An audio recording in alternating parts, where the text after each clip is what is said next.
Your questions, our answers. Next on Eternal Durdles.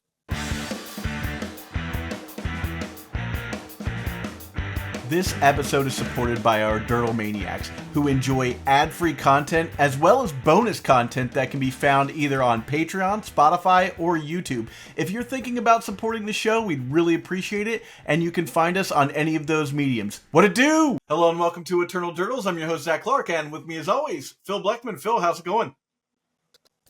It's going good, man. How are you doing? I'm ready to answer these questions. Yeah, I'm excited about this. This is our question and answer episode. I asked folks in our Discord and in Patreon to ask us some questions, and there's some really good questions here. So, if you back us on Patreon, you can find you can always ask us questions there, and we'll answer. But I figured we had a lot of questions that were like kind of being repeated over the course of the last few months. So I wanted to make sure that we had a space for that stuff, and this would be like kind of a fun filler episode while we're in sort of a dead time for Legacy. Yeah. Also, if there's a lot of people that have similar questions, then maybe it's worthwhile. I think mailbag episodes can be fun, and we've never done one before. Yeah, this is our first mailbag episode.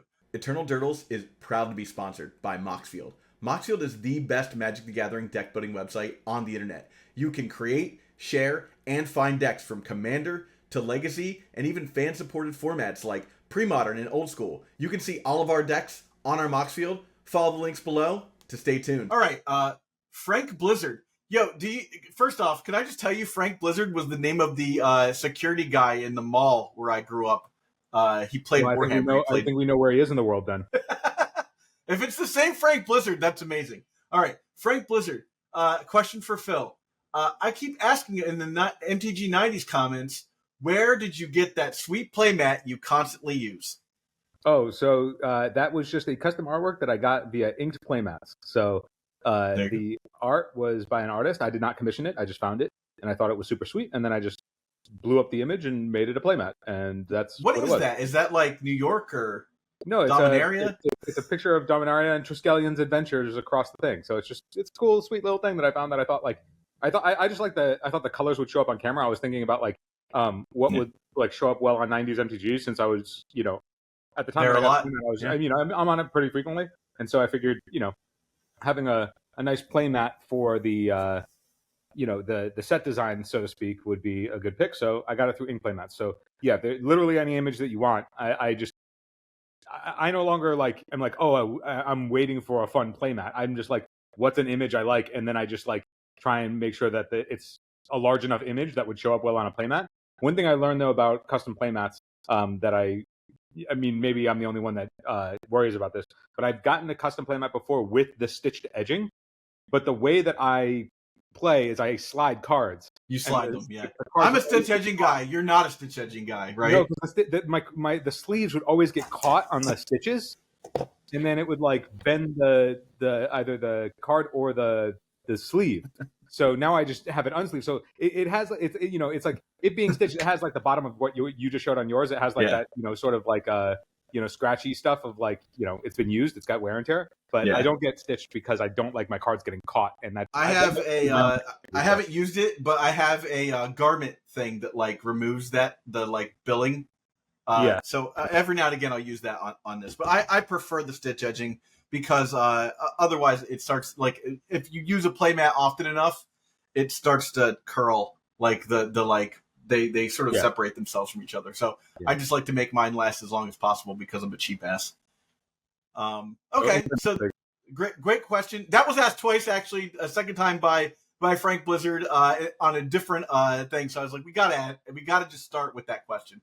Frank Blizzard, I definitely hope you're the head of mall security at the Deptford Mall still. That'd be amazing.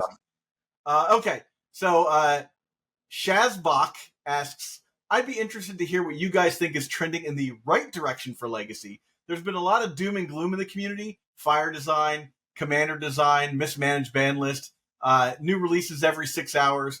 What's not only going right, but getting better? Give us hope. I'll let you start with this answer. I mean, I think the obvious go-to is, even with all of that doom and gloom that's around, there's still this huge swath of the community that is just well, let's try and figure it out and is hungry to figure it out. So like, I think the not to say that it's not about the Magic, it's about the Gathering. I think that's a bit cliche, but it does say something that like, even though people, including myself, are like, it's healthy to take breaks, that we all still passionately love this thing that has so much doom and gloom. And, in any other facet of anything in our lives, I imagine if there was enough stuff like this that was causing dismay, that we would let it go or leave it. And the fact that we stick around to try and solve these problems together is probably something that gives enough hope to know that, like, okay, at least the format is like in that regard healthy, and that there's always seems to be a good chunk of players that are committed to it. I think that go ahead. Oh, go on. No, I think that the only instance on that I think is caveated is like the community there's also a stubbornness to the community, in that like we want to solve the doom and gloom, but we want to solve it in a way that isn't matched by the changing nature of, like, I think we have a faux nostalgia that we make up as our straw man a lot of the time. But that's not to say that it's unhealthy. I'm saying that, like, I think that if we just lean in more into that, I'm hopeful that, like, there's all these podcasts and all these people that all care, and we all have differing opinions on certain things, but like some of the stuff we agree upon. And I mean, regarding design, I don't have much hope in that space, other than that, like, cool stuff can still exist. It's just that cool stuff can only exist in the pocket of games will get faster and more snowbally, and like you have to rely on like the formats getting faster, because that's just with scale. But we still do this podcast, right? Yeah, exactly. Yeah. Like, I think for my answer for this, it's not just community, it's events. Like, there are a lot of really cool events that are still happening. And they're kind of the lifeblood of the format, like the like Buffalo Chicken Dip, for example, or even the SEG Con stuff. Look at the bizarre boxes over in Europe, all the Europe League stuff. All that stuff is like awesome, and the community just keeps getting better. Like, we're old guard for sure, but there's so many new people coming into the format and then coming into the creator community, which is super cool. Like, look at like Legacy Gambit and channels like that, like that are just getting into the format. So that's very healthy for the format, is to see people not only interested enough to play the format, but interested enough to keep talking about the format or start talking about the format. So to me, that's what's going well for Legacy for sure. Yeah, I just to caveat on that, I think that, like, there's all the doom and gloom, but I think that the foundation of the committed player base also then, even though it's been a long time, eventually it gets to like positive change and support, Yeah. All right, next question. Looks like this next question's for me. This is from Bajuka Bob. How's the paper Magic scene in Philly? I might be moving back soon. Well, first off, Bob, yeah, man, Philly. It's great. I love Philly. Come hang out. I play at Dark Depths, which is a really great, like, it's a small shop. It's like half Magic shop, half game shop, half Magic, half record store. So like, it's got like the nerd stuff and then the really nerd stuff. So that place is cool. They do Legacy like once a month. They do like a half K, which is pretty cool. There's a really great local like meetup scene that happens every Thursday, where we all just meet up and play at like the local brewery, which is a great time. So there's plenty of Magic, paper Magic for Legacy in Philadelphia. And then beyond that, there's like Red Cap's Corner is a big place. Right outside of Philly, over the bridge in Jersey, there's a spot called Top Deck Games. That's run by the guys who do Eternal Weekend. So like that's you're not gonna find a better spot, maybe minus New York for Legacy, because there's a really good scene here. Mm-hmm. All right, those were the questions that I had saved as an image, but then we asked people in our Discord, and you can join our Discord below. That's free, and you can ask questions there. But we have a question from Princess Boywife asks, Phil, how long is the turnaround time on altering your cards? it's impressive and seems like a big endeavor. And then there's a question for me as well, but I'll let you answer that question first. It depends on the artist. So it depends on what their commission schedule is. It depends on where in the world they are. It depends on how long their process is. So, it varies. There isn't a hard and fast thing. In terms of it being a difficult endeavor, it's not really difficult if you find, it is just reaching out to artists and communicating like what you want. And I'm also like, I offer a lot of trust to the artists that I commission. I like tell them that I want full arts. So, like, I like the aesthetic of a full art piece because I just think it has the most pop to it. When looking at it, like I like being able to like, scroll through my deck and be like I'm holding an art exhibit. Like I do like that. But I think that the turnaround time is really just dependent on the artist and how many cards you're asking for and how they schedule it in. So it's high variable. I don't think it's like a difficult endeavor if you know what you want. You're particular about when and the kind of cards that you alter. Like, even though I have a collection, the only cards that I alter nowadays are cards that are like specific to miracles. Like, I have a bunch of other altered cards that aren't miracles cards, but that was back when I was like, it was early in the days where like, it wasn't 50,000 printings per, weekend. And when you got like, it was back when the only other option to like bling out your deck was exactly and only foils, where now there's like retro frames and all these different kinds of foils and different, like before it was like there was one kind of foil and that was it. And all the cards that were foil were like double the price. Double the price, yeah. And now who knows what it is? Like there's altered arts and secret layers and there's tons of ways to express yourself in terms of the aesthetics of your deck. So in terms of like the in how big of an endeavor it is to take on, one thing that comes up a lot that I feel like I've relayed on the channel before is I don't get alters for other people, right? Like, I am not playing with alters to impress you or to impress the person across from me. Like, I do it because I like it. And I remember when we had Mike Flores on, we were talking about stuff, and he was asking about alters because I had alters that I like, legacy cards that also work in pre-modern, like my predicts and stuff.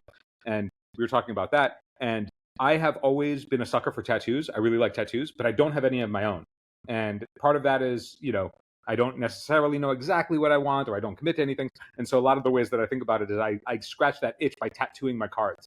And that's like a fun way that I think about it too, in terms of like how particular I am when, depending on the cards that I get. But like, I've had cards where I've sent them to artists and a week and a half later I get it because they were able to just pick up cards from their local store, do them, and then ship them out if they didn't have anything on their schedule. But then I have other things where like I commissioned an artist who's in Europe right now on brain surges, and I'm not going to see those until maybe the end of September, give or take, right? But I commissioned them like a few months back. So, it's a little ways away, but like, if you think that the cards are going to be around forever or long enough, and I brew enough with one archetype that cards go in and out, and I like having access to like, the incidentals that maybe show up, like, the subtle hate cards. If you ever see me with a card that is unaltered on whether it's on 90s or, a camera match at some event or whatever, it's just because I haven't tested it long enough to know that it's like, oh, this is a Miracles mainstay, like, or at least a Miracles playable. I should look into getting it altered. But yeah. All right. So then the other half of this question is, Zach, what drew you into Legacy in the first place? And what was your first favorite deck? Wow. What drew me into Legacy in the first place was a buddy of mine, Dylan Heister, and another buddy of mine, Lee Zhu, were driving me to get into Legacy. Dylan gave me a force of will for Christmas, like the year I started replaying Magic again. Dylan kind of got me back into Magic, period, and was like, you got to start playing Legacy. It's Magic like you used to play, like, 12, 15 years ago when you used to play. So I got my force of wills first, and then I sort of like decided like what kind of deck I could play from there. But I had just got into Modern, so I picked up Merfolk. And so I just kind of ported Merfolk from a Modern deck into a Legacy deck and played that. My first favorite deck, that's tough. I think my first favorite deck, the deck that I kind of think of as like who I am for Magic, was actually a tempo deck before tempo decks existed. I used to play, because I was a kid and I didn't have a lot of money, I played this mono blue like bounce deck that played Thalicos Scout and Cloud Spirit as like your beaters, and then I played Boomerang and Unsummon to get my opponent stuff, and you have some number of counter spells and stuff like that. Mana Leak and Counterspell to just like get my opponent off the game. And that was at the same time that there was a deck called Godzilla, which was a survival of fittest recurring nightmare deck. So it was super good in that meta. And I still look back as like that. I created an archetype, but I just didn't talk about it. Like I created Tempo before Tempo existed. And I really just that I think that still is like my favorite deck of all time. And that was before like even Days existed, you know. And I wasn't playing any cantrips or anything. I was just like drawing cards, playing them. So yeah, I guess that would be my first favorite deck. All right, the next question is from Strass Daddy, and Strass Daddy says, "Both nerds, what are the golden years for playing Magic / being nerds for the two of you?" So we'll do these. He's got a couple questions here, so we'll start with that one. Man, golden years. I worked at a comic shop in the 90s. That was the golden age for me. Like that, or maybe like the like late 2010, like the mid 2010s for 20-Side Store. Another golden age for me. What do you think, Phil? Yeah, I think that the golden age. I mean, I just think of like moments more so than like time periods. So I think of like golden eras where I think of like what brought me the most joy playing. And I remember like the time that I've enjoyed the most playing Magic was post-board Miracle Mirrors during the Top era. Yeah. I adored the like back and forth chessy style gameplay of exactly that mirror and the context of which that mirror was in with the rest of the format. And there were like, there's always going to be problems in every format, you know, blah, blah, blah. At the time, contextuals, everything, blah, blah, blah. But I remember that in particular, that mirror was so nuanced and so detailed, and every single like match of it felt different, and every pilot would pilot it differently, and everybody had different ideas on sideboard choices, and it just felt like the most fluid and evolved but intricate decision matters sort of gameplay where like no loss ever felt like you just got fucking cheesed. You know, it didn't feel like, oh, that was pointless. It felt like every game there was, it just felt like the most kind of replayable Magic to me. And so I very much remember that particular game fondly, which is funny because the game ones of Miracle Mirrors were atrocious. Yeah. Because you had all these white cards that never mattered. So it always came down to just, you were just mid-range deck slamming whatever because you had all these dead white cards. So it really came down to who drew less white cards. But like the intricacies of like, you know, when both players were playing Predict, and then you had top and you had Counterbalance, but then you had Predicts to mess with the counterbalances, and then you had Jaces, which mattered, but then number of Snapcasters mattered, and number of Power Blast mattered, and like the kind of lands that you played, did you board them out in the main or in the side? Like how many lands did you board out? Like there like, did you have mentors? Were you on multiple mentors? Did you play Search for Us content? Like there was just so many different things that matter that you didn't know, and it was, I don't know. I just remember that. Well, I think you've answered the second part of that question is what stands out to you about that time period, and who were you at that time? Who were you at the time you haven't answered, but what stands out about that time period? For me, what stands out about that time period was the friends. Like for me, like I literally yesterday I went to go see Wolverine Deadpool with the same guys that I used to work with at that comic shop in the 90s. Like we still hang out. You know, I still keep up with Phil. You know, I still keep up with some of the cats from 20-Side Store and stuff. So to me, like that was what stood out for me. It was the people that I hung out with. Yeah, it might also be that at the time that I remember that I was talking about fondly is furthered is ascended further by the fact that it was also at a time when, you know, me and the friend group that I traveled with to all those events were also at a time in our lives where it was the best. We had the capacity to do that. Like we were all reasonably within our careers where we had disposable income, but we didn't have like the full responsibilities that most of us have now to where we could just like go and travel. It was also when like legacy GPs were around. And so, you know, there was a bunch of like legacy events that like felt like they mattered in a significant way. Like just being a single guy, like traveling to like a GP for like the weekend, sleeping on the floor. You know, like that's one part I don't recommend is, you know, all of us sharing rooms and then like feeling like shit. But but that's now at 44, like I'm not doing that anymore. But yeah, who were you at that time, and what do you love, hate / recall about that time period of your life? For me, well, so I, famously, I have that story about getting banned for 5 years, because I got so hyper competitive that like I just kind of let these other people make some decisions for me that like basically like got me out of the game for about 12 years. I stopped playing I couldn't play for 5, and I stopped playing for about 12 on top of that. And for me, like that I hated that. Like I hated that. That's why I came back. When I came back to the game, I came back to like do a service to the game, to like do a good for the game. And I think that to me was something that like I love now, but I hated then. Like I hated being like kind of a villain, if that makes any sort of sense. But for that time period, like like I look back fondly in that time period. I think I kind of needed that. Like I think I needed that break, maturity wise, to come back to the game and just be like a completely different human being. Like that 12 years between like 20 and 32 is gigantic, so that's for me. And then the other question was, I'm going to finish this question because it's got a lot of stuff here. What decks, other games did you play at the time? I mean, I have all of my L5R cards still. I have like a full, like every deck I've ever played in L5R, like there.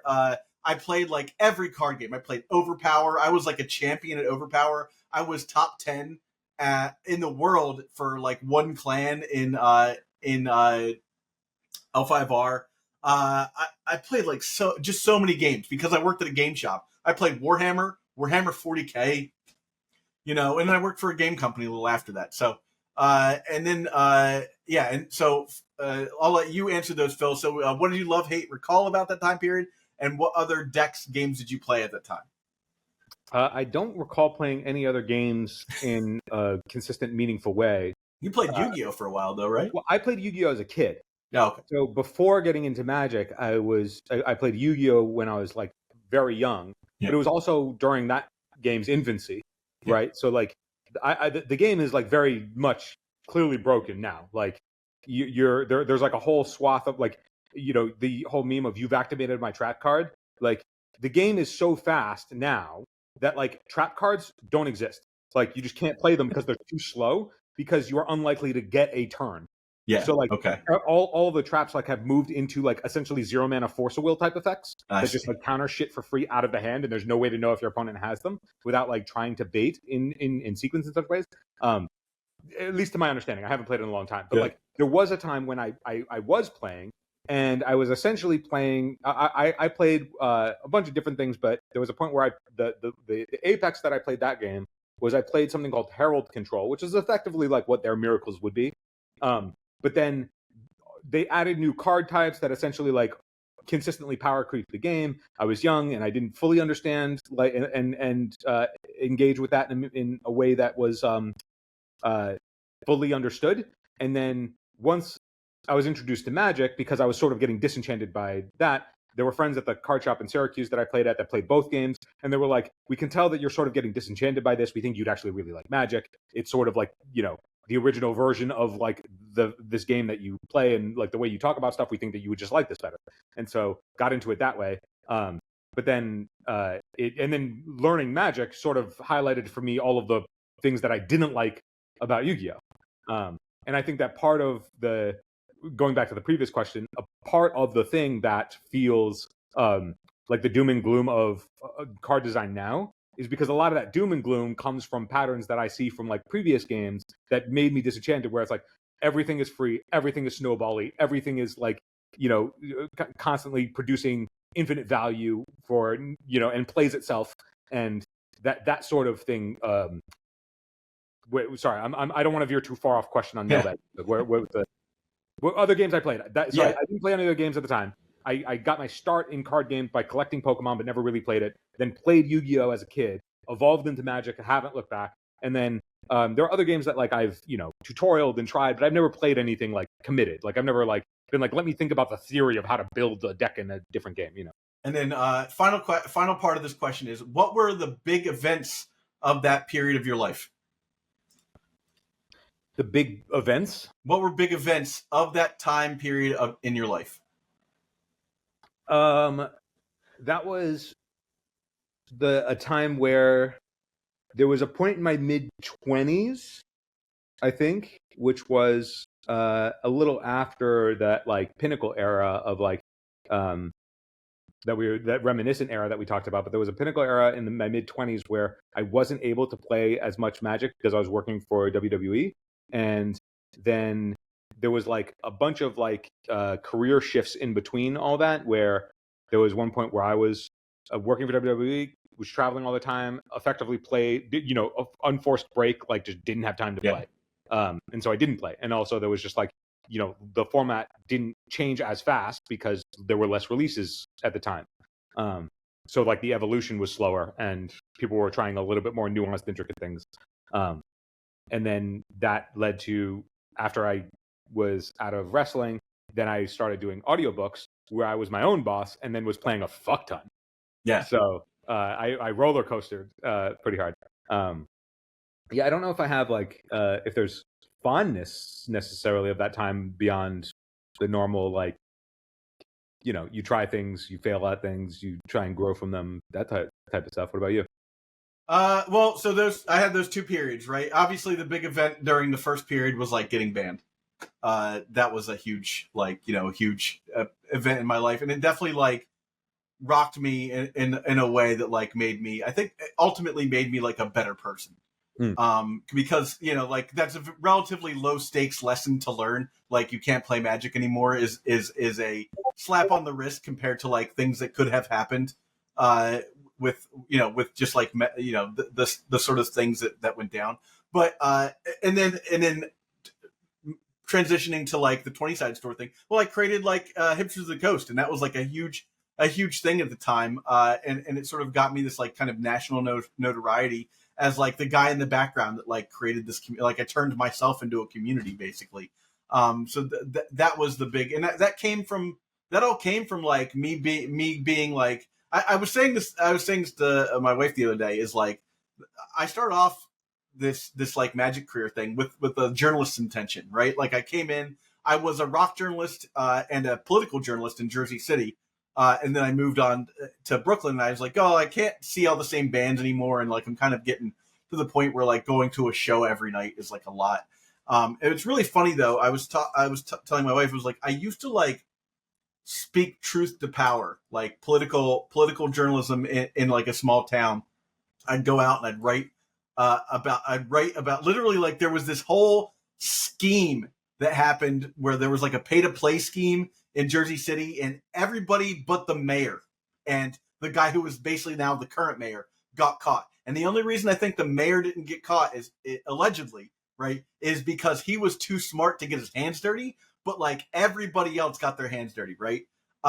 And I was at the council meeting. It was a closed council meeting. Only journalists could show up, and only the council people could show up. So I was just there when the guy who is now the mayor was like, I think you should all step down. And the guy who was the council president at the time was like, yeah, moving on with new business. Like it was just such a like shock to me to see like actual political corruption happening like directly in front of me. So that was like a really big like thing. But like I was saying, I used to speak truth to power, right? Like I would like write these articles that like would get like sort of like national attention and stuff. And now like the truth to power I speak is to a company that like I spend like $8,000 a year playing their game. It's just sort of ridiculous if you really think about it. Like imagine if I gave the same politicians like $8,000 a year to entertain me, and then I was like, and also you're doing it wrong. So that's sort of silly to me. All right, we'll go on. Oh, go on. Wait, I can't hear you, Phil. You died. Nope. I just accidentally muted myself. Okay. So I just want to tag on real quick on that notion, because you made me think of something, which is that through all of it, right? I guess that's something that I think fondly about is I remember there would be times where like I would go to events and I would like really want to do well, and I would do poorly, and then I'd feel bad and whatever. But then like you go to dinner and dinner's great and you have fun. You're like whatever. There's always the next one. And even through like the ups and downs of where you're like, I could really use a win right now, even, if it's for something outside the game, right? Like I could just use a good hit of dopamine. But through all of the like any ups and downs that you have, one thing that is nice is that like the game is always there for you as a puzzle to solve or a way to engage, and there usually is a way to engage with it. And like having that sort of that foil, that backbone, that when things have gone awry in your life, and you're like, I just need to get away from this for a little bit and enjoy something. That there's always something to enjoy. And I've found that like when coming back to after a break, even if a format is like, not great or whatever, that like I remember when I came back from wrestling, when I hadn't played in so long and not really knowing the format and just being giddy to do it again, And I think that always being there is something that I find that a lot of people that I know that don't have Magic or something that fills that role for them, that I can tell that it would be nice if they had it, So that's something that I think is memorable to me, is like that is knowing the reliability of the game being there at all times, whether you are engaging with it like frequently or not. All right. Jerry D asks, over the last 2 to 3 years, have you seen your interest in Legacy increase or decrease? I mean, for me, it's increased. Like my interest has increased, only increased. The question is, has your interest in Legacy increased or decreased? I mean, like even with everything going in the sideways direction it's going, I mean, my interest has certainly increased over the last 2 to 3 years because I have cards again. Like that's a huge factor for me. Yeah, I would agree with that. I think that I think that like it has only increased, but then there is also now a time where, because there are so many new cards and new designs, and because a lot of those designs are 4-player designs, not 2-player designs, that like in the same way that the world had to evolve to like the fucking internet and cell phones being computers in your pocket, and like that we grew up in an era where that wasn't the case, and then is the case, similar to Magic. Like we grew up when you would just play some lands and cast some spells, to like now it's like way more snowbally. This was your internet. Yeah, exactly. Right. Yeah. That I think that I think that my interest in the format has only increased because there's always the puzzle is ever evolving, right? Which is why it's always more interesting. I think now there are some things where it's just like, okay, well, if there's a particular part of Magic that you like you really want to engage with, then you can do that, and it's easier to like figure out what that is. And then if there's a part that you really don't want to engage with, then it's being honest with yourself and being like, I'm not going to engage with that, right? And I remember a lot of people were just like, I'm not engaging with stickers, right? Yeah. And it's like, okay, if you don't want to do that, then don't, right? And then everybody and then it didn't really become a problem outside of Goblin, right? Yeah. That ever became a thing, because everybody, like, ideally, the correct thing, everybody should have had a sticker deck, right? But everybody was like, I don't want to engage with it, and then nobody did, right? So it just ended up not being a problem, even though it was objectively advantageous, strategically correct to do so. People were just like, I'm not engaging with that, so they didn't, right? And I think that like there's a little nuance there. Everyone should have a sticker deck and an attraction deck, right? All right. So Gamma Studios writes, Zach and Phil, what archetype from the initial creation of Legacy or Vintage formats would you like to see make a comeback? Additionally, what's your favorite token Wizards of the Coast has ever made? Token? It's the Pegasus token. I'll find it while Phil answers that question. I think it has to be like one of that like classic Angel token that only came out in Japanese, just because it was like the blingiest thing you could do with Entreat the Angels if you were staying in game. Yeah, it's like essentially Look at that. For Pegasus, but it was an angel. That's beautiful. Yeah. That's how good my collection is, by the way. Like now I know where all my tokens are, and they're in alphabetical order. Yeah, archetype from like the initial creation of Legacy. I mean, Jins. I mean, I play it. So Legacy didn't really exist. Like when I stopped playing, Legacy didn't exist. It was called 1.5, and then there was 1.5X, which was extended, right? So I didn't play a lot of 1.5, but 1.5 was known for like the zoo deck. You played Savannah Lions, Matenda Lions, Gorilla Shaman to like blow up other people's stuff, and it was also a vintage deck. And then you played like Serendib, Afreet, and that sort of thing. So that deck was like the deck to play back in the day. It was just like, super aggro deck. But I really liked Pandemonium, which was like Replenish and Saproling Burst, which does like 21 points of damage if you cast Replenish. That was a cool deck. Or I'm a Caddy Bloom guy, like for like one of the very first. That was a standard deck, but like one of the very first like combo decks that like was a real combo deck that wasn't just Channel Fireball. I don't know, Phil. What do you think? Repeat the question for me. What archetype from the initial creation of Legacy or Vintage would you like to see make a comeback?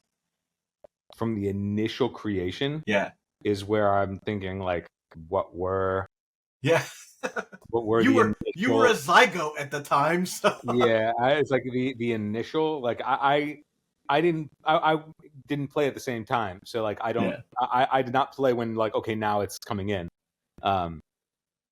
For me, it's like just the stuff that like was played back then was like that. It was such a linear. The game was so much more linear because like you played like you could play like a Yawgmoth's Bargain style deck that played like Scourge Familiar. Scourge Familiar is basically a 5-mana creature that allows you to pay life to get mana. Or no, is it discard a card to get mana?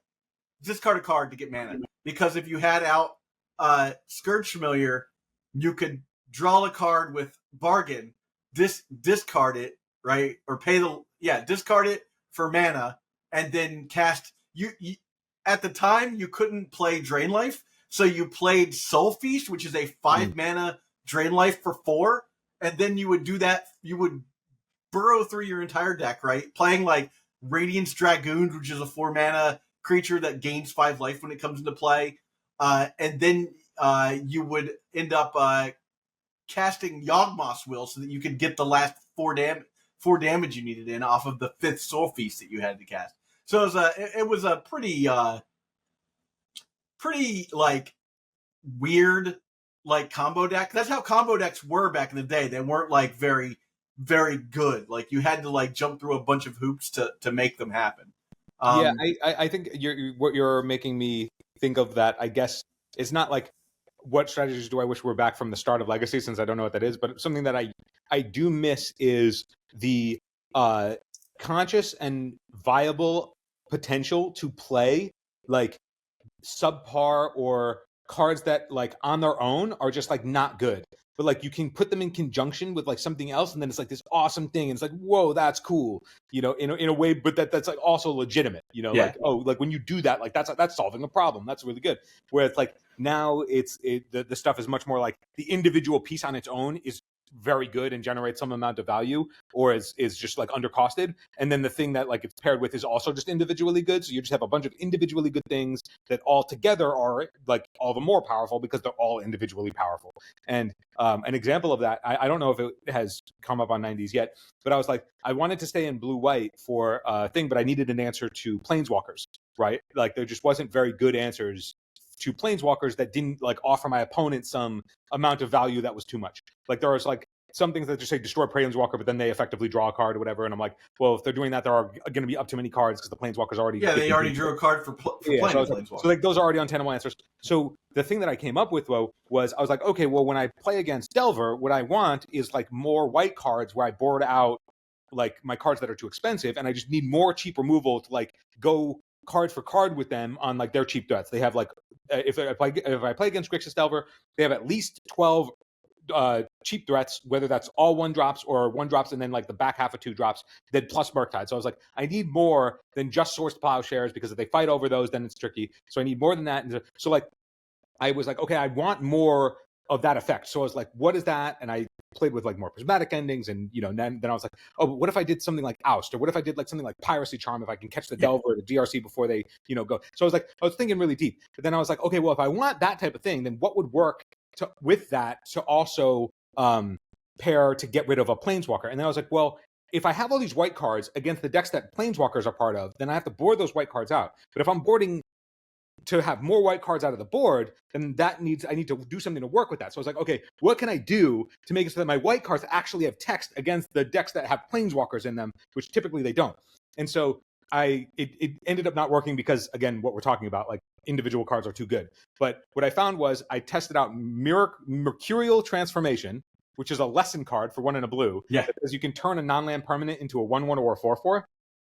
And so I was like, I'm going to use this plus one of the white cards that I won't board out to turn my Planeswalker, my opposing Planeswalker into a creature that I can then get rid of. So I'm turning my creature removal. And it's like, I feel like back in the day of like when Legacy was first around, where you're like, I need to solve a problem. Oh, I know what I'll do. I'll just make my creature removal relevant. And that's the whole different cool axis that I'll think on. People would bloodlust a Sarah Angel so that they could bolt it.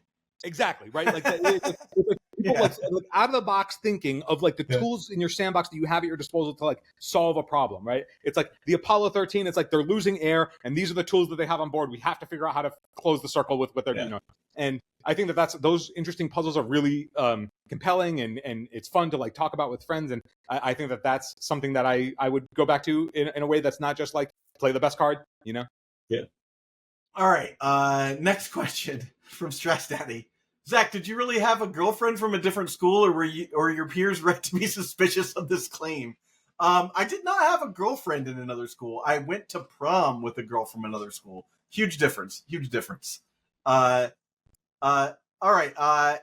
Hamadine says, Phil, what drew you to the Miracles archetype, and how did you work on tuning the deck in an ever-changing metagame? And then there's a question for me, and there's a question for both of us. So you'll take that question. When I first got into Legacy, I got the cheap deck, which was, I mean, at the time it was Merfolk. But I was, to the events that I was traveling with in that friend group, 2 of the people in that group were very, very good Storm pilots. One of which was Bryant Cook, which you probably still know. And then another is a player that doesn't play in the Legacy scene anymore, but his name was Royce Walter. There's plenty of footage of him on live camera matches, both exceptionally just good. Just crushing it, right? Yeah. So I was traveling around and talking with in my opinion, the 2 best Storm pilots in the world at the time. And I was like, if I'm traveling with these guys, I should probably pick up the deck, right? Why would I not try and become a Storm bro if I'm literally amongst the best Storm bros and become a Storm bro? Yeah. And so when I tried Storm, it was just something where I'd be like, I've told this story actually. I wrote about it, I think, on the epicstorm.com. I think it's there. Maybe I'll find it and we can link it in the description. But essentially, like, I was playing Storm, I built the deck, and there was one side event that I was at where Royce and Bryant were behind me. They were birding me, and they were just seeing me with like just flub in hand wins. Like, I just have wins and I'm just not seeing them. And they're like flipping out behind. And then there was one moment where, like, post board, I didn't know how to sideboard, and I knew that they were birding me, and I like didn't know what to do. So I like ended up shuffling all 15 cards into my deck, because you put 15 in, you take 15 out. Yeah. The old school way. Yeah. Then I just presented 75, and Royce was like, "Did you just present your entire sideboard in your deck?" And I was like, oh, "Yep, I totally did." So it just like I just did not equate with Storm. Like, it just did not work. Didn't work. Yeah. I also really didn't like the times where I would play, and then if they just had the hate and I didn't have the answer for the hate, I just had no agency over that. And so I discovered that something that I really enjoyed having, or that I wanted to have when I played, was agency. I really cared about agency. And it was at the time where I saw people playing Miracles, and it just, the way that like top Miracles at the time played was just so elegant. It just looked so clean to me. It's like it felt like you always had choices, and everything that you did mattered. And I liked finer weapon for a more civilized age. Yeah.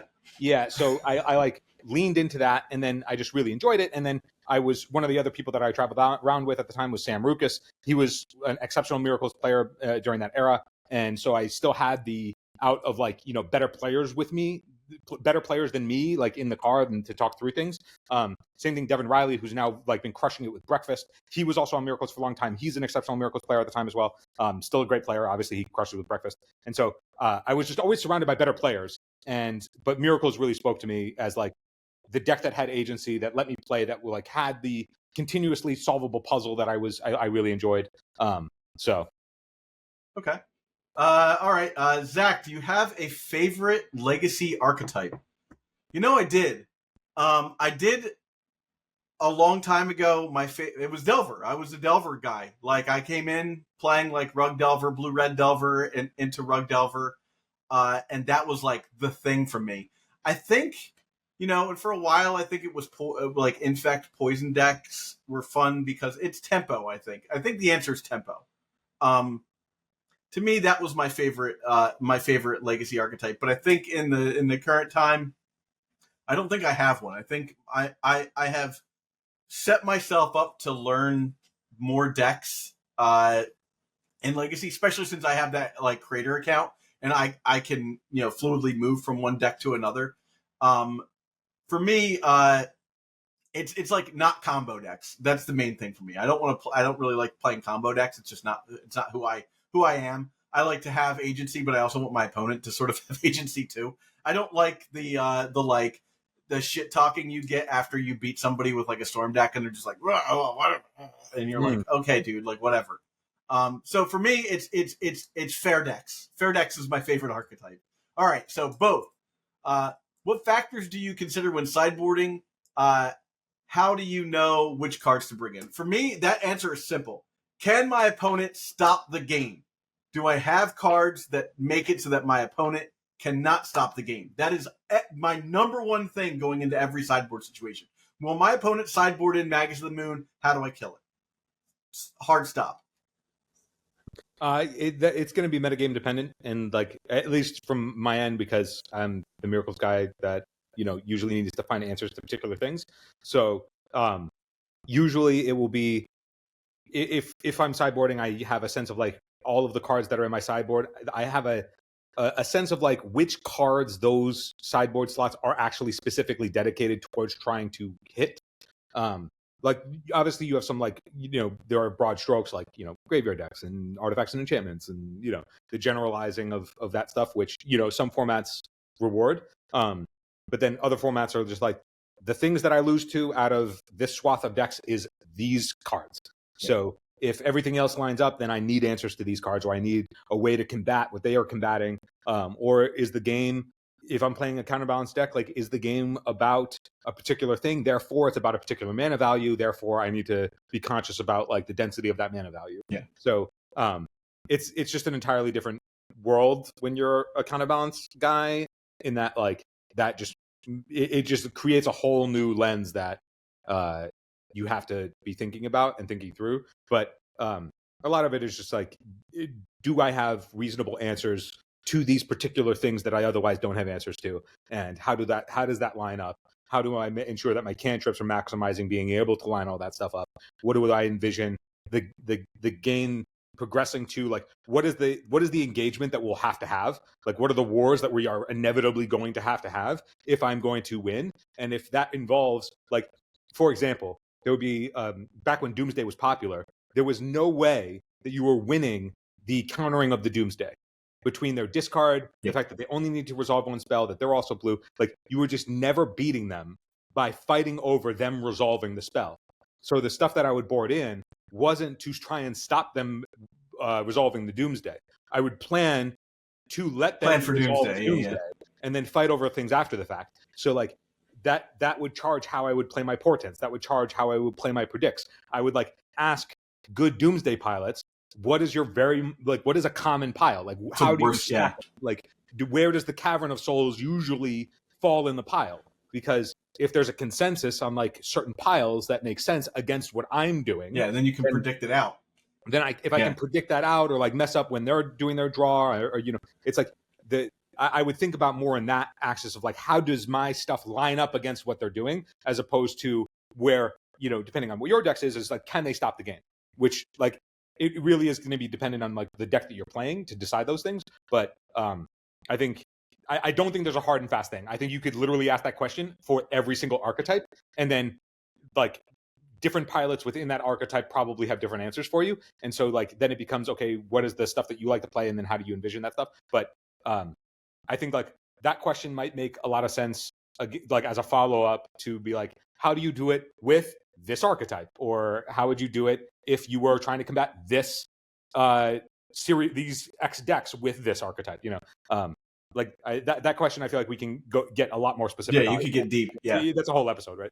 All right, Kath Orr asks, if you could tell your past self something about when you started out with content creation, what would you tell them? Wow, Zach. Man, there's a lot. This is a loaded question.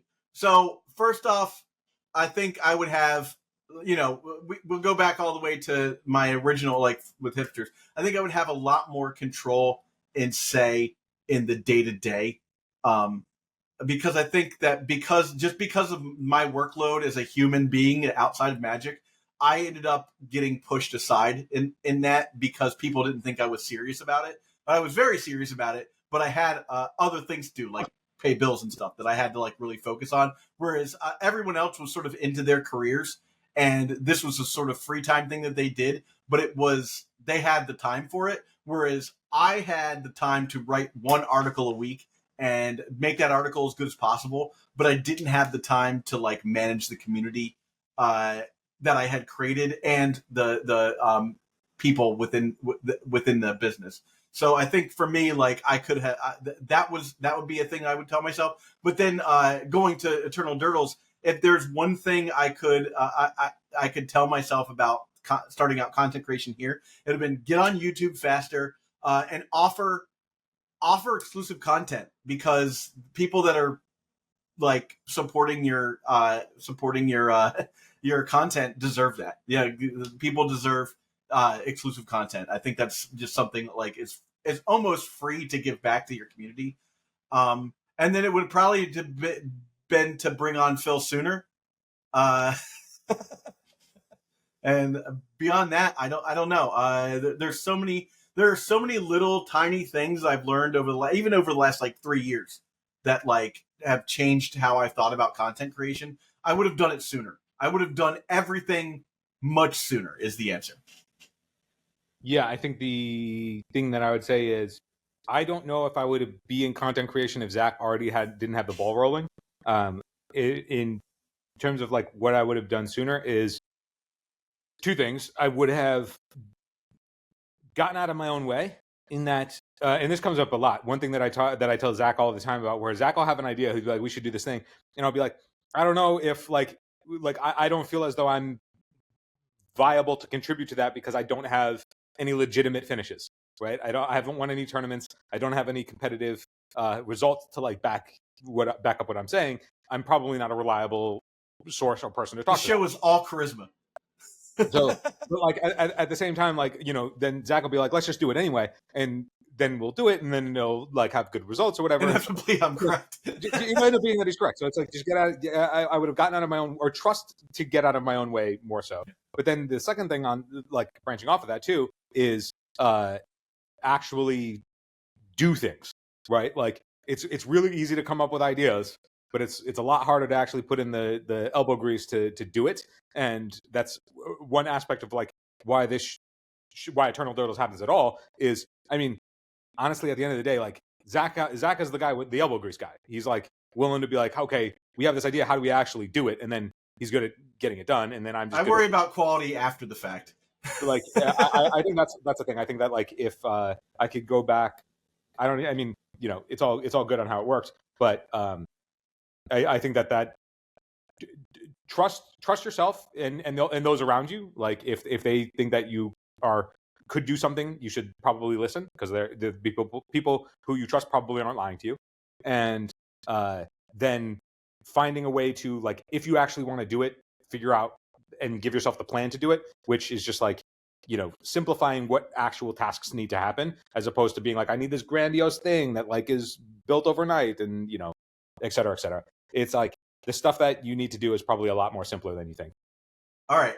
Final question is from Dula, who asks, both, given your current disdain for Legacy and the fact that fixing Legacy requires, realistically, a dozen bans that will never happen, why not just ditch Legacy altogether and play Canadian Highlander, where you actually have deck building decisions and a balanced metagame? I don't play Canadian Highlander. I know that's like a big like thing that some people, like Blake Rasmussen, plays Canadian Highlander apparently. I don't know, man. Like I play Pauper, I play Legacy, I play Pioneer, I play Pre-Modern a lot. I play EDH, and I think for me, the nuanced deck building thing is all in EDH for me. Like that's when I get to play like I'm gonna build a weirdo deck. Like Phil, you got to play with me and Phil Gallagher when I got to play my Watcher in the Water deck. That was like just like a Rube Goldberg machine. Like that's the sort of stuff that I like to deck build around. Like that to me, that's super fun. I don't know enough about Canadian Highlander to say like to poo-poo it, to say like that's not my thing. I know there's like a point system. I don't know. That seems complicated to me, but I'm sure I could figure it out. But I don't know. I haven't given up on Legacy. You know. Yeah. All right. All right. So I think that's all the questions that I could find that people asked. If you have other questions, write them down below, and we'll add them to the next one of these. Maybe we'll do one every couple of months. That'll be fun.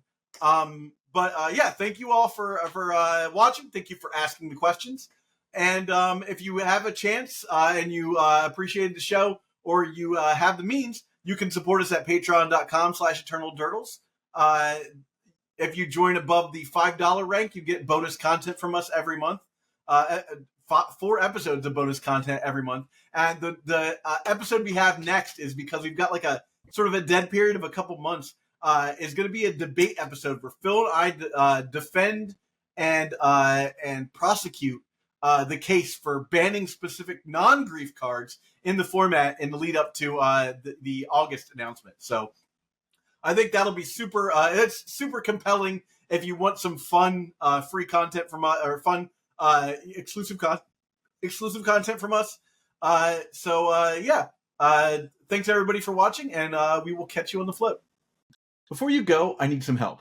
Please subscribe to this channel and do your part to help sustain the Legacy content ecosystem. Just subscribing to this channel goes a long way to reminding YouTube that people love and support this format. Now, if you really want to go the extra mile, you should think about supporting us through Patreon.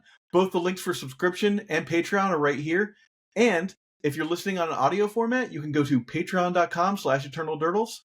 Thanks so much for watching.